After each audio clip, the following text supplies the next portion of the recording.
आप देख रहे हैं महोबा समाचार। महोबा में आज महादलित परिसंघ का 8वां राष्ट्रीय प्रतिनिधि वार्षिक अधिवेशन संपन्न हुआ, जिसमें उत्तर प्रदेश ही नहीं बल्कि देश के अन्य प्रदेशों से भी लोग शामिल हुए। इस कार्यक्रम में बतौर मुख्य अतिथि मध्य प्रदेश शासन के राज्य सफाई कर्मचारी आयोग के अध्यक्ष कैबिनेट मंत्री प्रताप करौशिया भी शामिल हुए। इस कार्यक्रम में परिसंघ का विचार है कि झाड़ू छोड़ो, कलम उठाओ और शिक्षा को हथियार बनाकर समाज की मुख्य धारा से जुड़ जाओ। इस मौके पर सफाई कर्मियों में हो रही ठेकेदारी प्रथा को बंद किए जाने की मांग की गई, तो वहीं सरकारी व अर्ध सरकारी तथा स्थानीय निकायों में रिक्त पदों पर तुरंत भर्ती किए जाने की मांग की गई। महोबा शहर के चंद्र कुंवर पैलेस में आज दलित परिसंघ का 8वां राष्ट्रीय प्रतिनिधि अधिवेशन राष्ट्रीय अध्यक्ष उमेश पिंपरे की अध्यक्षता में आयोजित हुआ। इस सम्मेलन का उद्देश्य अनुसूचित जाति में भी पिछड़े तबके को समाज की मुख्य धारा में कैसे जोड़ा जाए, इस पर चर्चा हुई। साथ ही सफाई कर्मियों में हो रही ठेकेदारी प्रथा को बंद किए जाने, तो वहीं अर्ध सरकारी, सरकारी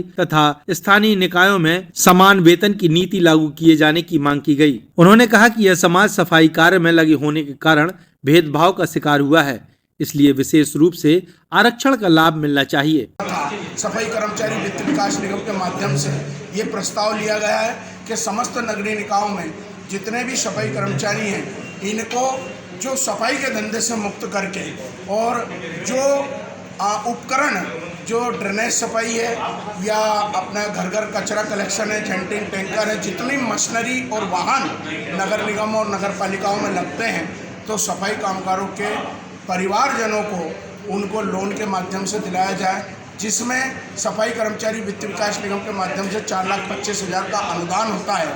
और यदि इन वाहनों को ये नगरीय निकाय अटैच करेगी तो एक एक परिवार को 75,000 रुपये महीना मिलेगा।